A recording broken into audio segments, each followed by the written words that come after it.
I never thought a simple email would cost me an extra $3,000 a year, but that's exactly what happened when I dared to question the Meadowbrook Estates Homeowners Association about their sketchy landscaping contracts. My name is Vincent Novak, and I moved into Meadowbrook Estates in Phoenix, Arizona 3 years ago with my wife Sarah and our 2 kids.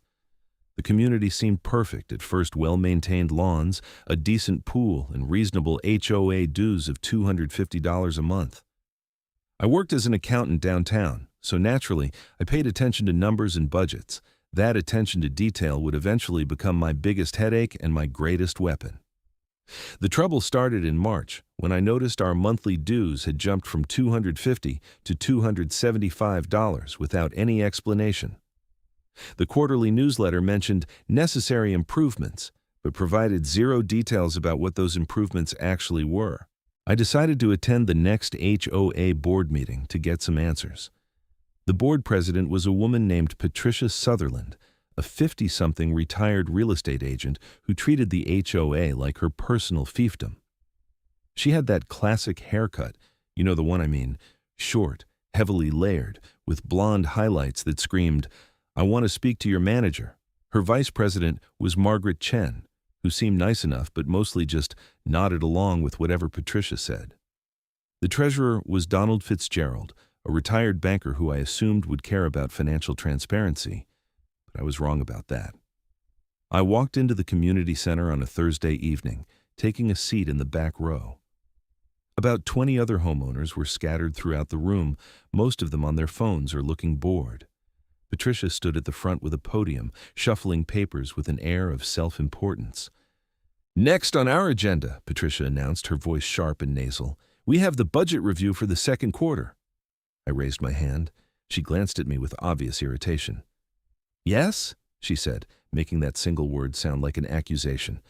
"I'm Vincent Novak from 842 Sagebrush Lane.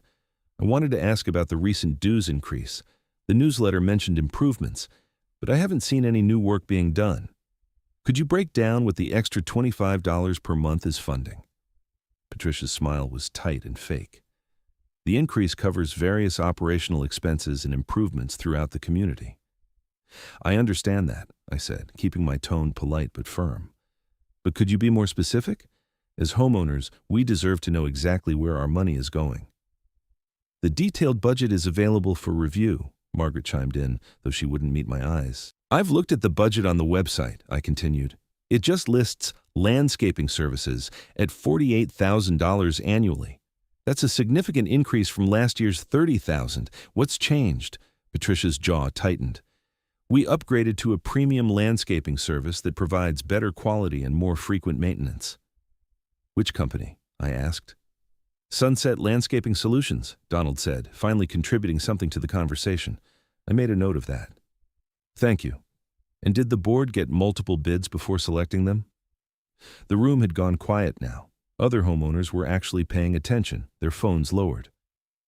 "We followed all proper procedures," Patricia said, her voice icy. "Now, if there are no other questions, we need to move on. We have a full agenda." I knew I was being dismissed, but I'd gotten what I came for: a company name. Something about Patricia's defensiveness told me there was more to this story. Over the next week, I did some digging. Sunset Landscaping Solutions was registered in Arizona, but when I searched for reviews or a website, I found almost nothing. The business had been registered only 8 months ago. That seemed odd for a company supposedly providing premium services to our community of 140 homes. I decided to reach out to a few neighbors to see if anyone else found this suspicious. My next-door neighbor, Tom Richmond, was a software engineer who also had a detail-oriented mind. "You know, now that you mention it," Tom said when I brought it up over beers on his back patio, "I haven't noticed any improvement in the landscaping. If anything, they're doing less. They used to trim the hedges at the entrance every 2 weeks. Now it's like once a month and it looks shaggy." "Exactly," I said. "Something doesn't add up." Tom took a sip of his beer. "You think someone's skimming? I don't want to jump to conclusions, but I'd like to see more documentation. The problem is," Patricia shut me down pretty hard at that meeting. "She's always been territorial," Tom agreed. "My wife asked her about changing the pool hours last year, and Patricia acted like she'd suggested burning down the clubhouse. I spent the next few days drafting a formal email to the HOA board. I kept it professional and respectful, requesting copies of the contracts with Sunset Landscaping Solutions, the bids from other companies they had considered, and a more detailed breakdown of the budget increase. I cited the Arizona Planned Communities Act, which gave homeowners the right to inspect HOA records with reasonable notice. I sent the email on a Monday morning and copied every board member. By Tuesday afternoon, I had my response. It wasn't what I expected. Patricia had replied to the entire board plus me, and her tone was downright hostile. She accused me of disrupting board operations, making unfounded allegations, and wasting the board's valuable time. She ended by saying that homeowners who couldn't trust the board's judgment perhaps should consider whether Meadowbrook Estates is the right community for them. I read the email 3 times, my blood pressure rising with each pass. The implication was clear: shut up or leave. Instead of backing down, I replied calmly. I pointed out that I'd made no allegations, only asked for documentation that I was legally entitled to see. I requested again that they provide the records within the 10 business days required by state law. That was on a Wednesday. On Friday, I received a certified letter at my home. Sarah brought it in from the mailbox, her face worried. "This is from the HOA," she said. "Why would they send certified mail?" I opened it with a growing sense of dread. Inside was a notice that the HOA board had scheduled a special assessment vote for my property specifically. The letter claimed that my aggressive questioning of board decisions and hostile communications had created additional administrative burden requiring special legal consultation. Therefore, the board was proposing to double my HOA dues from $275 to $550 per month, effective immediately upon board approval. "They can't do this," Sarah said, reading over my shoulder. "Can they?" I was already pulling up the HOA bylaws on my laptop. I scanned through the sections on dues and assessments. My stomach sank as I found the relevant passage. According to our bylaws, the board could impose special assessments on individual properties for extraordinary circumstances requiring additional resources or creating undue burden on the association. "This is insane," I muttered. "They're basically punishing me for asking questions." "What are we going to do?" Sarah asked. "We can't afford an extra $3,000 a year." "I'm going to fight it," I said. "This is retaliation, plain and simple. There's got to be something we can do." I spent the weekend researching Arizona HOA law and reaching out to attorneys who specialized in homeowner association disputes. Most of them offered free consultations, and I spoke with 3 different lawyers. They all told me basically the same thing. Yes, this appeared to be retaliation, but fighting it would be expensive and time-consuming. The legal fees could easily exceed what I'd pay in increased dues over several years. Plus, there was no guarantee I'd win. One attorney, a sharp woman named Rebecca Torres, gave me different advice. "You want to win this?" she asked. "Don't fight it in court. Fight it in your community. Get the other homeowners on your side. The board only has power because the homeowners allow it. If enough people demand accountability, the board either has to comply or face a recall election." That was the answer I needed. I drafted a letter explaining everything that had happened, my initial questions about the budget, Patricia's hostile responses, and now this targeted assessment against me. I printed 140 copies and spent Sunday afternoon walking the neighborhood, putting a letter in every mailbox except board members' homes. The response was immediate and overwhelming. By Monday evening, my phone was ringing constantly. Neighbors I'd barely spoken to were calling to express their outrage. Several people mentioned they'd had similar experiences with Patricia being shut down when they asked questions, being told they were causing problems when they raised concerns. Tom organized a meeting at his house for Tuesday evening.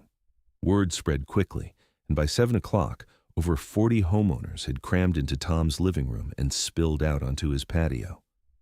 "This is bullshit," declared a woman named Jennifer Walsh who lived 3 streets over. "They can't just punish someone for asking where our money goes. That's exactly what board members are supposed to answer." "Has anyone actually seen this supposed premium landscaping service?" asked another neighbor, Mark Peterson. Heads shook around the room. "I work from home," said an older gentleman named Robert Kelly. "I'm here most days. The landscaping truck comes once a week. 2 guys hop out, they mow for maybe an hour, and they leave. That's it. No premium service that I can see. So what do we do? Someone asked. I stood up. According to the bylaws, we can demand a special homeowners meeting. We need signatures from 20% of the homeowners, that's 28 households. At that meeting, we can vote to recall the entire board and hold new elections. Where do I sign? Jennifer said immediately. We drew up a petition right there. By the end of the evening, we had 37 signatures. I submitted it to the HOA management company the next morning via email and certified mail. The management company was called Premier HOA Services, and they were contractually required to remain neutral in disputes between boards and homeowners. They acknowledged receipt of the petition and confirmed that a special meeting would be scheduled within 30 days. Patricia's response came within hours. She sent an email to all homeowners claiming that a small group of malcontents was trying to overthrow legitimate leadership and cause chaos and instability in the community.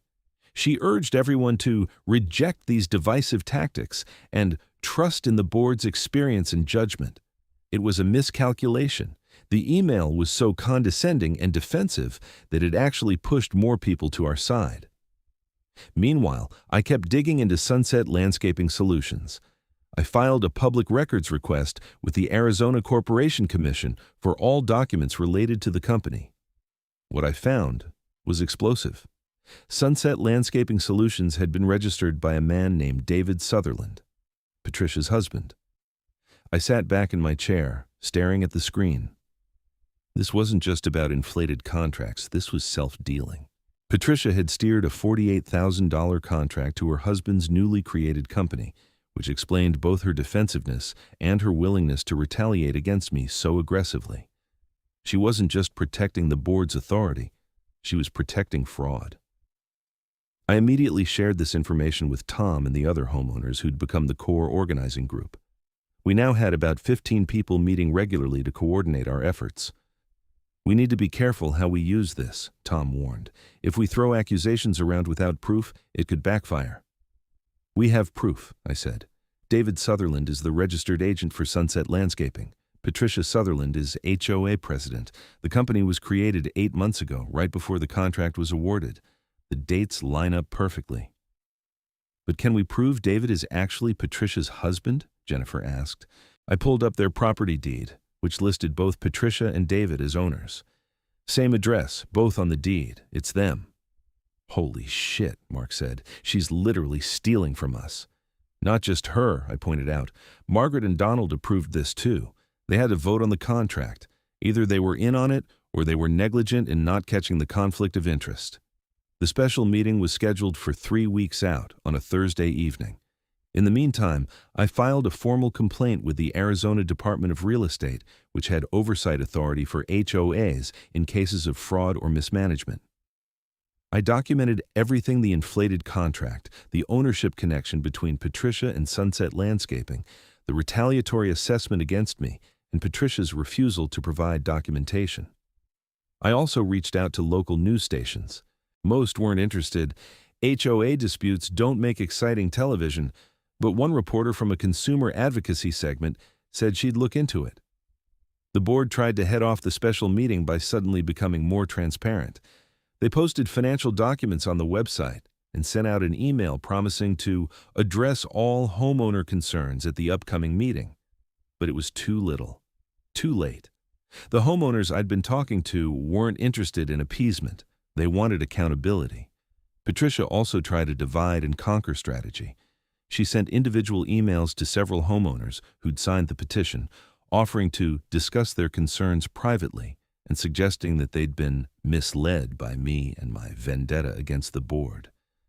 A few people wavered, but most saw through the manipulation. The night before the special meeting, I couldn't sleep. I kept going over my presentation, making sure I had every fact straight. Sarah was worried not about the facts, but about how the community would respond. What if people just don't care enough, she said. What if they don't want the drama? Then we'll have tried, I said. But I don't think that's going to happen. People are angry. They just needed someone to organize that anger into action. The next evening, I walked into the community center and couldn't believe what I saw. Every seat was filled. People lined the walls and stood in the back. I did a quick count and estimated at least 90 homeowners were present, nearly 2/3 of the community. Patricia stood at the front with Margaret and Donald, all three looking significantly less confident than usual. Patricia's face was tight with tension, her makeup heavier than normal, like she'd tried to armor herself for battle. The meeting was called to order by a representative from Premier HOA Services, a professional woman named Linda Martinez, who explained the rules for the special meeting.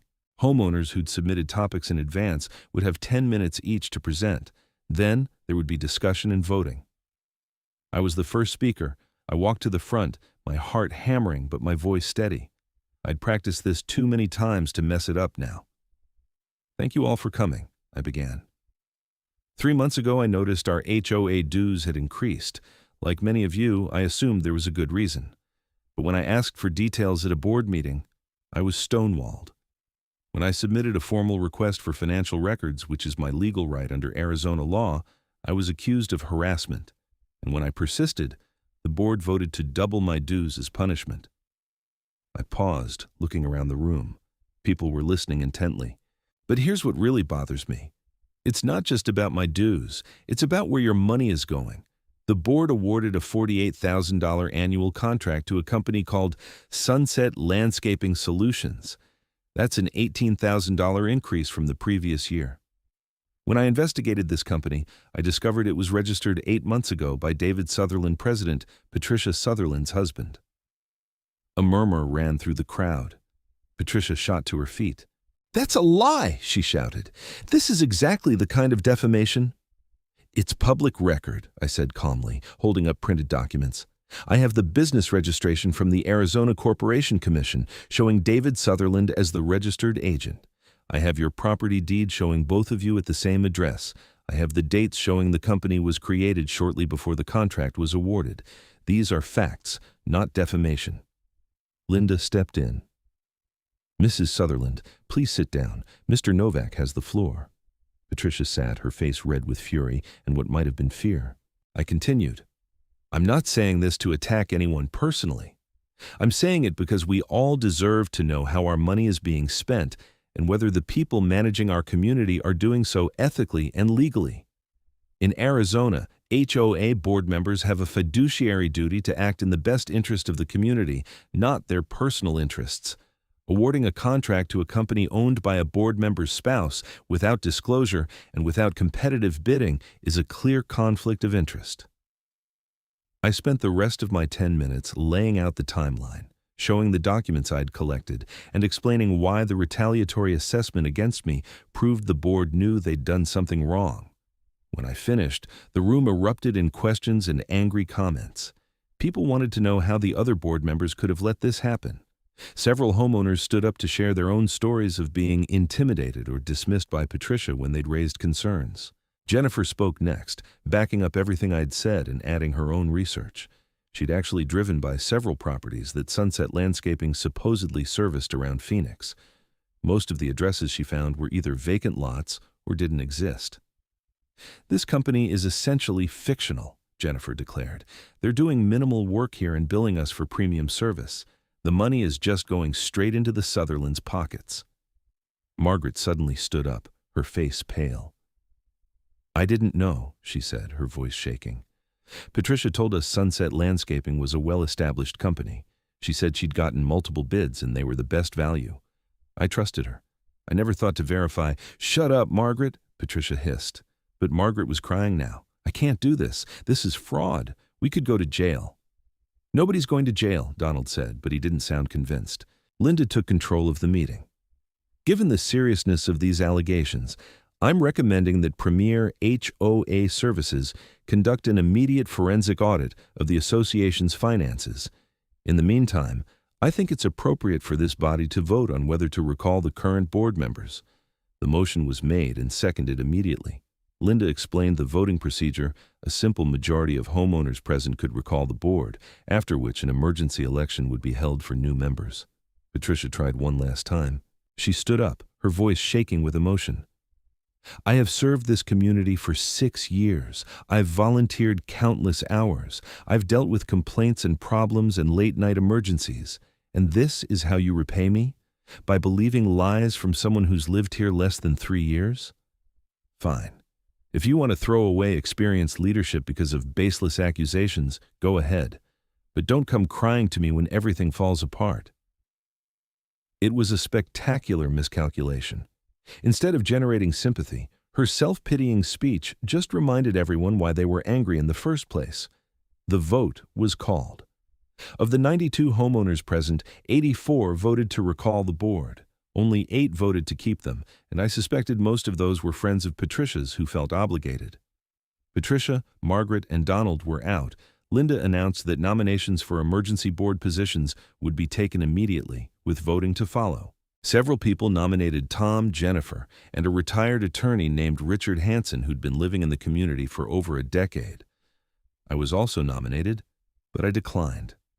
I'd done what I needed to do, and honestly, I had no interest in actually being on the board. I just wanted honest leadership. All 3 nominees accepted. The vote was quick and unanimous. We had a new board. Patricia gathered her papers with jerky, angry movements. As she walked toward the door, she stopped next to my seat. "You've made a huge mistake," she said quietly, her voice venomous. "You have no idea what you've started." "I know exactly what I've started," I replied. "Accountability." She stormed out with Donald trailing behind her. Margaret lingered, approaching Tom with tears still on her face. "I'm so sorry," she said. "I should have looked closer. I should have asked more questions. I just trusted—" "It's done," Tom said, not unkindly but firmly. "We'll figure out the mess and move forward." The new board's first action was to immediately suspend all payments to Sunset Landscaping Solutions pending investigation. Their second action was to rescind the special assessment against me. The third was to authorize the forensic audit Linda had recommended. Over the next 2 weeks, that audit revealed the full scope of the problem. Sunset Landscaping had been paid $48,000 over 8 months, but records showed they'd only performed about $15,000 worth of actual work based on industry standards. The missing $33,000 had simply disappeared into the Sutherlands' bank accounts. But that wasn't all. The auditor found other irregularities. Patricia had been charging personal expenses to the HOA, account dinners, shopping trips, even a weekend vacation to Sedona that she'd claimed was for HOA conference attendance, despite no such conference existing. In total, the audit identified approximately $57,000 in misappropriated funds over a 3-year period. The new board voted unanimously to file a police report and pursue civil charges to recover the money. I was at work when I heard that Phoenix police had arrested Patricia and David Sutherland at their home. The charges included fraud, theft, and breach of fiduciary duty. The local news station that had been following the story sent a reporter to cover it, and suddenly our little HOA dispute was on the evening news. The reporter interviewed me in my driveway. I kept it simple and factual, explaining how a simple question about dues had uncovered systematic fraud. "What do you want other homeowners to take away from this?" the reporter asked. Pay attention," I said. "Your HOA board works for you, not the other way around. If something doesn't seem right, ask questions, demand documentation. Don't let anyone intimidate you into silence. These are your homes and your money. You have every right to know how they're being managed." The story went somewhat viral locally. I got emails from people in other Phoenix area communities describing similar situations with their own HOAs. Some reached out for advice on how to organize and demand accountability. I shared what I'd learned, though I made clear I wasn't a lawyer and they should seek professional guidance for their specific situations. The legal process moved forward slowly, as legal processes do. Patricia and David's attorney tried to negotiate a settlement, but the new board, backed by overwhelming homeowner support, refused anything less than full restitution plus legal fees. The evidence was too strong for the Sutherlands to fight effectively. 4 months after the special meeting, Patricia and David Sutherland pleaded guilty to felony fraud charges. They were sentenced to 2 years probation, 500 hours of community service each, and ordered to pay back $73,000 to the HOA, the original $57,000 plus legal fees and costs associated with the investigation.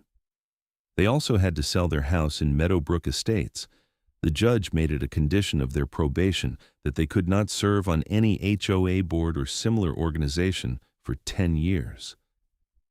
Donald Fitzgerald was charged with negligence but avoided criminal prosecution by cooperating fully with investigators and paying a $10,000 fine.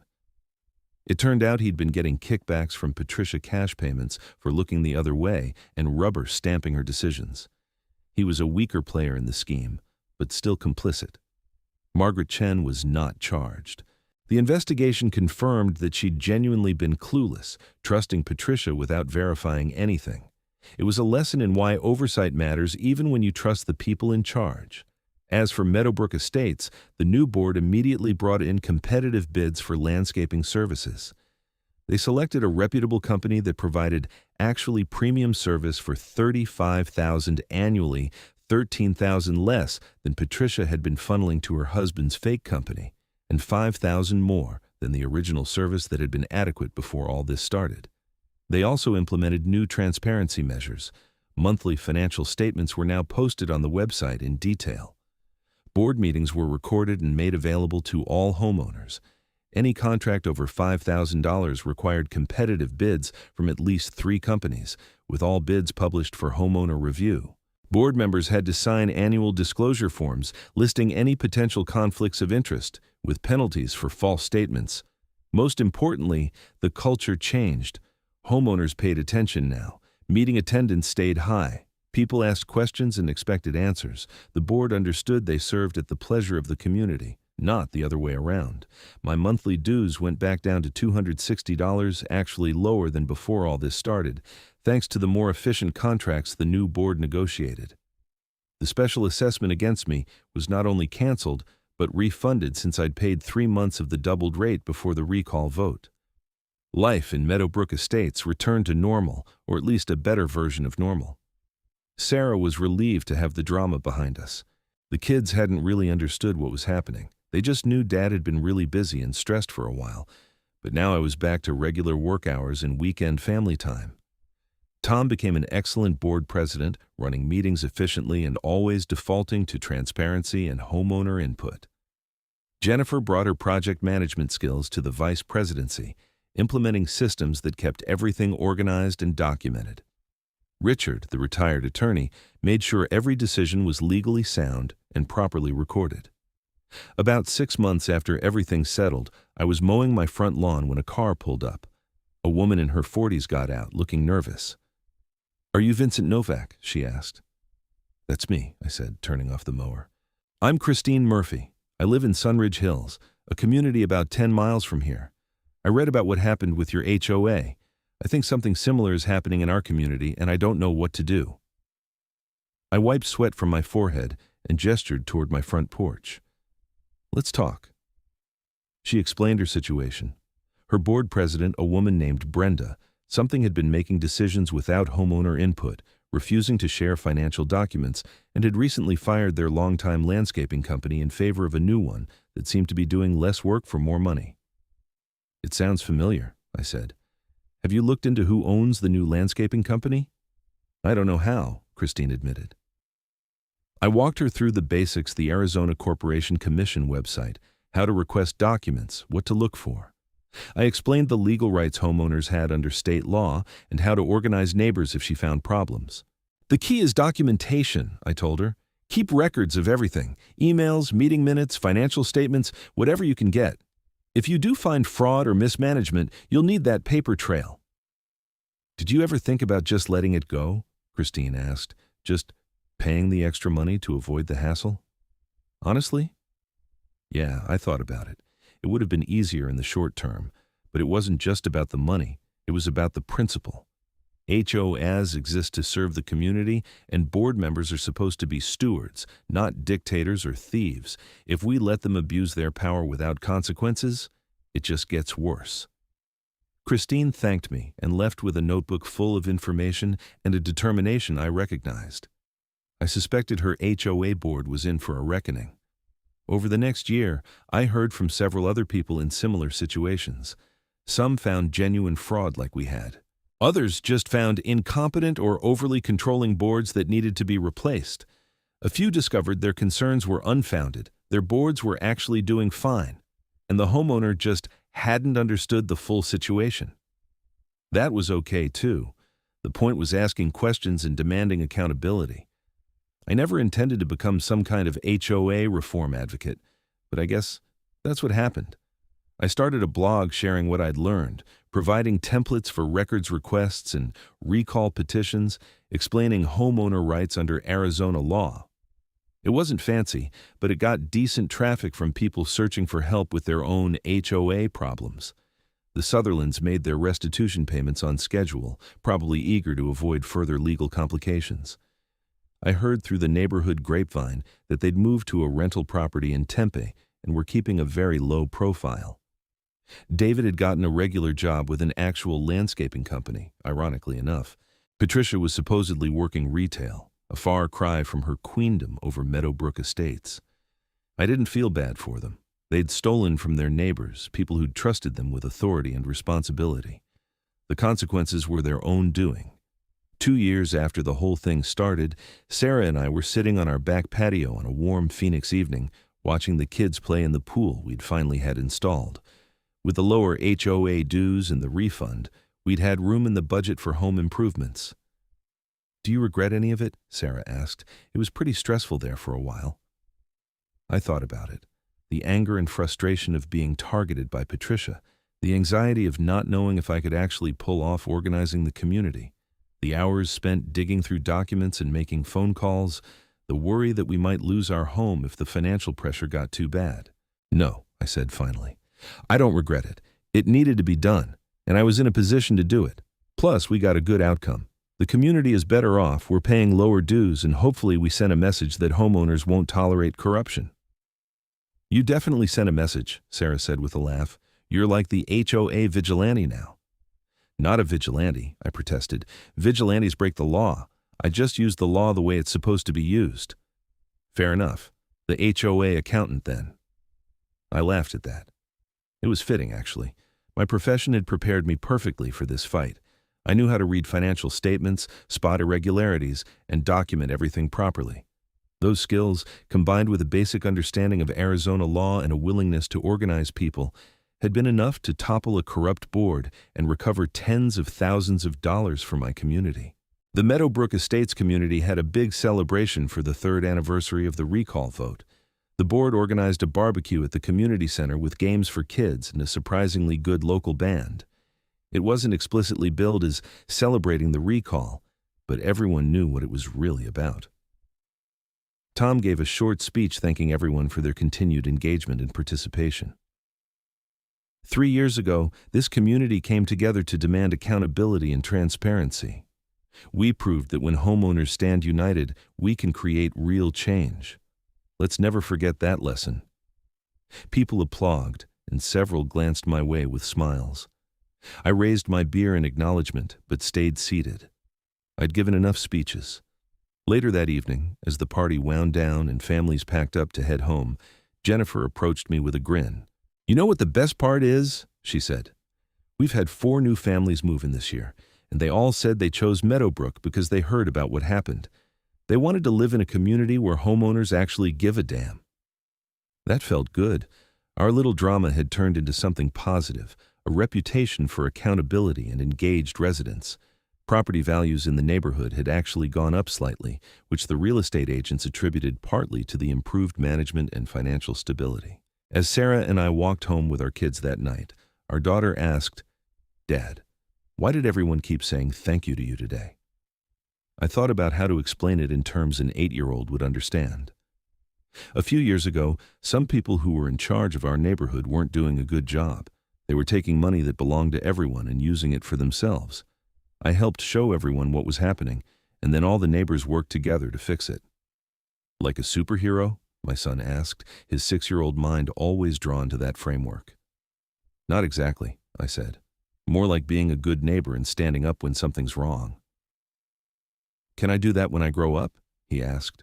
"You can do that right now," I told him. "Anytime you see something that's not fair, you can say something. You can ask questions. You don't have to wait until you're grown up to stand up for what's right." Sarah squeezed my hand as we walked, the desert evening cooling down around us, crickets chirping in the landscaping that was now properly maintained at a fair price by an honest company. Looking back on everything, what started as a simple question about a $25 increase in monthly dues had uncovered systemic fraud, sent criminals to conviction, reformed an entire community's governance, and somehow made me a minor local figure in HOA accountability. It was surreal when I really thought about it, but the core lesson was simple, and it's what I told everyone who reached out for advice.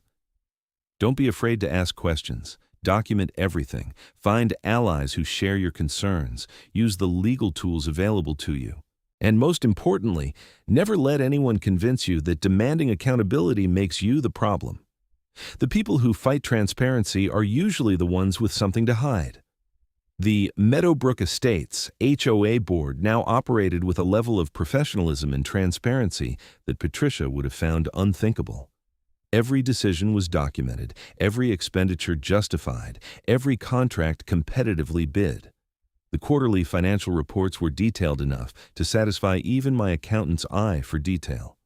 And my monthly dues stayed at $260, right where they should be. Sometimes I drove past the house where Patricia and David used to live. A nice family with 3 young kids lived there now. They'd painted the exterior a warm terracotta shade and put in a beautiful desert garden in the front yard. They had no idea about the drama that had preceded them, and that was fine. It was ancient history now, at least in the fast-moving timeline of neighborhood politics. The blog I'd started got steady traffic, and I occasionally updated it with new information or resources I came across. Other people started contributing their own stories and strategies, and it evolved into more of a community resource than just my personal account. I partnered with a lawyer who specialized in HOA law to provide accurate legal information, carefully noting that it was educational only and not legal advice for specific situations. 3 years and 4 months after that first board meeting where I'd asked my simple question, I got a call from a reporter at a Phoenix-based newspaper. They were doing a feature article on HOA reform in Arizona and wanted to interview me as a case study. "We've heard your name come up multiple times," the reporter explained. "Apparently you've helped people in at least a dozen communities address problems with their boards." "I just shared information," I said. "They did the actual work in their own communities." "But you provided the roadmap," she countered. "That matters." The article came out 2 weeks later. It was a full-page feature with a photo of me standing in front of the Meadowbrook Estates entrance sign. The headline read, "How One Accountant's Question Sparked an HOA Accountability Movement." It was a bit much, honestly. I wasn't trying to start a movement. I was just trying to figure out where my $25 extra a month was going. But I guess that's how a lot of important things start, someone asking a simple question that others are afraid to ask. The article prompted a state legislator to propose new HOA oversight legislation.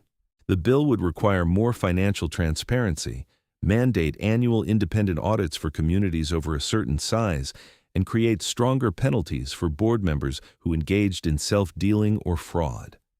It also made it easier for homeowners to access records and organize recall elections. I was invited to testify before a legislative committee considering the bill. I took a day off work and drove to the state capitol, feeling wildly out of my depth. But when I sat at that witness table and looked at the legislators, I realized they were just people trying to make good decisions. They needed information from people like me who'd experienced the problems firsthand. I told the Meadowbrook Estates story again, calmly and factually. I explained how Arizona's existing laws had given me the tools I needed, but that the process could be improved. I suggested specific changes that would make it easier for homeowners to spot problems early before they escalated to fraud. Other homeowners testified too, sharing their own experiences. Some were still fighting their boards and desperately needed the additional protections the bill would provide. The legislators asked good questions and seemed genuinely interested in solving the problem. The bill passed 6 months later with bipartisan support. It wasn't everything reformers wanted, but it was a significant step forward.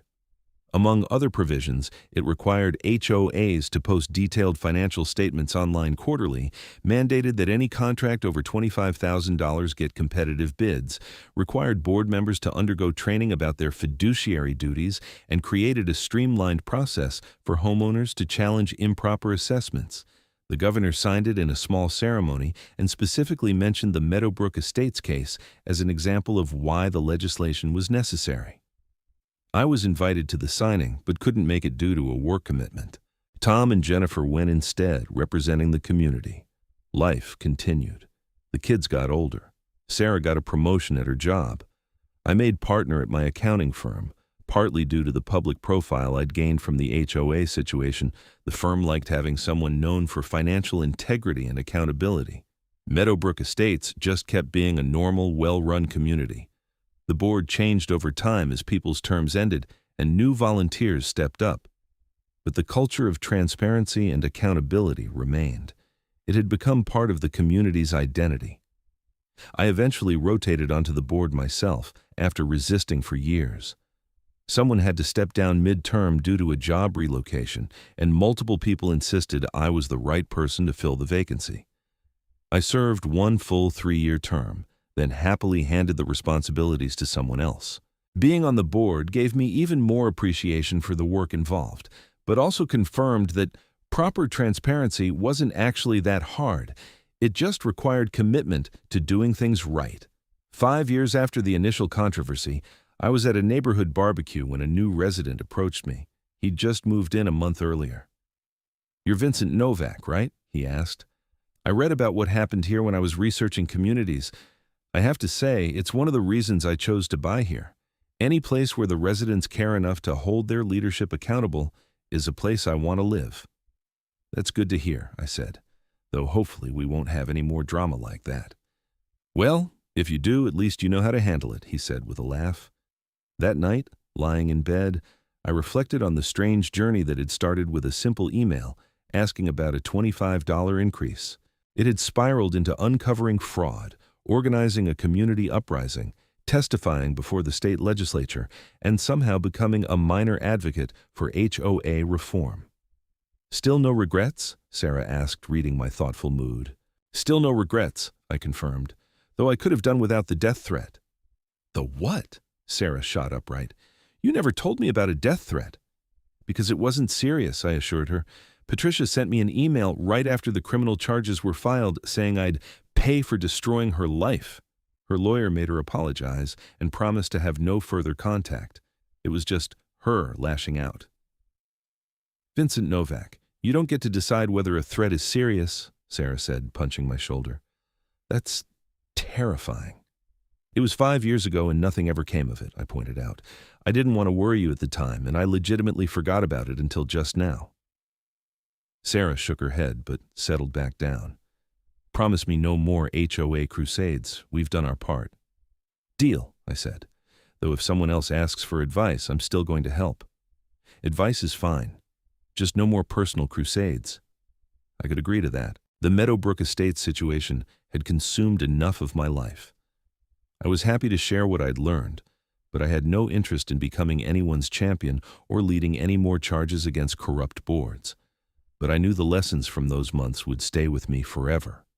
The importance of asking questions even when people in authority want you to shut up. The power of organization and collective action. The reality that transparency and accountability aren't gifts given by those in power, they're rights that must be claimed and defended. And most fundamentally, the understanding that one person really can make a difference. Not by being a hero or having special powers, but by being informed, persistent, and willing to stand up when something's wrong. Patricia had thought she could silence me by threatening to double my dues. Instead, she'd lit a fuse that burned down her entire corrupt regime. The homeowners of Meadowbrook Estates had found out what was really happening, and they'd fired the board with overwhelming force. Justice had been served, money had been recovered, and the community was stronger for having gone through the trial. 7 years after it all began, I attended yet another community barbecue. These had become annual traditions, well-attended and genuinely fun events where neighbors connected and celebrated our community. Tom had long since rotated off the board but remained an active and engaged resident. Jennifer was running for city council, using her experience with HOA governance as a platform for local reform. Richard had sadly passed away the previous year, but the community had dedicated a bench near the pool in his honor, commemorating his service. A teenager approached me, someone I vaguely recognized as belonging to a family that lived a few streets over. "Mr. Novak?" she asked tentatively. "I'm doing a school project about civic engagement. My mom said I should talk to you about what happened with the HOA. Can I interview you?" I smiled, a new generation learning about accountability and community organizing. "Sure. What do you want to know?" She pulled out a phone to record and asked her first question. "When you first realized something was wrong, what made you decide to do something about it instead of just accepting it?" I thought about that, really thought about it. Because accepting injustice, even small injustice, makes you complicit in it. The dues increase was wrong. The lack of transparency was wrong. And once I saw that Patricia was willing to retaliate against someone for asking questions, I knew the problem was bigger than just money. It was about whether our community would be ruled by accountability or by fear. I chose accountability. She asked several more questions, all thoughtful and well-researched. When she finished, she said, "I hope if I ever see something wrong, I'll be brave enough to do what you did." "You will be," I told her. "And it's not really about bravery. It's about knowing your rights, gathering your facts, and finding other people who share your concerns. The system works, but only if people are willing to use it." As the sun set over Phoenix that evening, painting the desert sky in shades of orange and purple, I looked around at the community I'd helped save from corruption. The landscaping was immaculate. The pool sparkled clean and well-maintained. Families laughed and ate and enjoyed the amenities their dues properly funded. Patricia Sutherland had tried to build a little empire where she could steal from her neighbors and punish anyone who questioned her authority. Instead, she'd created a community that understood the value of transparency, the power of collective action, and the importance of holding leaders accountable. That was her legacy, though probably not the one she'd intended. And mine? I was just a guy who'd asked where his $25 was going. Everything else had followed from that one simple question, which maybe is the point. You don't need to be special or powerful to create change. You just need to care enough to ask questions and keep asking until you get real answers.